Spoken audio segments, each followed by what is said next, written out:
Good evening and welcome to Monday Night Mashup. I'm Anna King. And I'm Ben Worry. Brett Kavanaugh remains in the news this week as two other women accuse the Supreme Court nominee of sexual misconduct.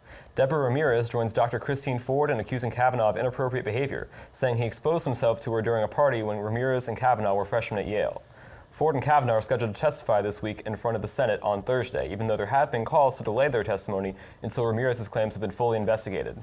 Democrats are calling for President Trump to have the FBI investigate whether the claims against Kavanaugh are true. The third woman that has come forward wants to remain anonymous. A bus driver in Indiana has been arrested after video footage surfaced of her allowing students to drive the school bus. The bus driver, Joandria McCarty, was fired by First Student, the school bus company, after the investigation. She is also facing charges of neglect of a dependent. The West Nile virus has been found in 4 dead birds around Colombia. The West Nile virus is from birds but can spread to humans by mosquitoes. The city of Columbia will be spraying certain areas of the city to reduce the spread of the virus. The spraying will begin at midnight tonight and will continue throughout the day tomorrow.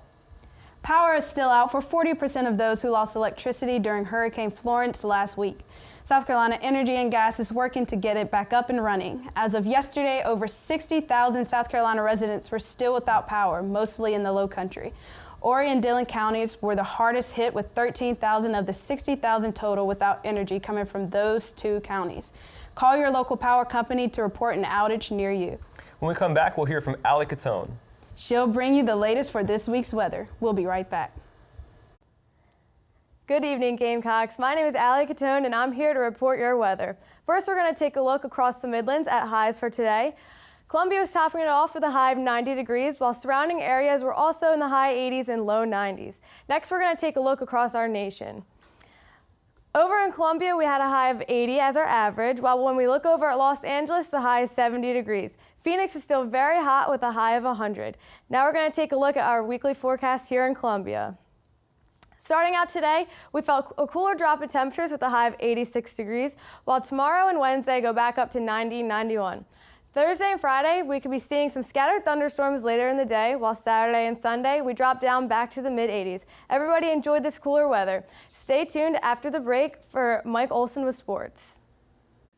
After Hurricane Florence led to last week's football game against Marshall being canceled, the Gamecocks were back this week to take on the Vanderbilt Commodores. The Gamecocks offense bounced back after being shut down by Georgia 2 weeks ago. The team rushed for a total of 279 yards, and quarterback Jake Bentley threw for 261 yards with 1 touchdown and 1 interception. The defense held the Commodores to just 2 touchdowns during the game, which led to a final score of 37-14 in favor of the Gamecocks. The Major League Baseball playoffs are starting to take shape as 5 teams have now punched their tickets to the postseason. With the season ending in less than a week, there are still 5 more spots to fight for. All eyes will be on the National League this week, as only the Atlanta Braves have clinched their division, leaving room for 4 National League teams to make their playoff push. The Colorado Rockies are especially looking for a big week, as they are just a game and a half out of taking a wild card spot and will look to secure their space in the playoffs this week. Keep up with all Gamecock and professional sports teams on Capital City Sports. For SGTV, I'm Mike Olson. That's all we have for you tonight. Make sure to follow us on Twitter at SGTV at USC and at SGTV News4. For SGTV News 4, I'm Anna King. And I'm Ben Worry. Have a good night, Carolina. Forever to thee.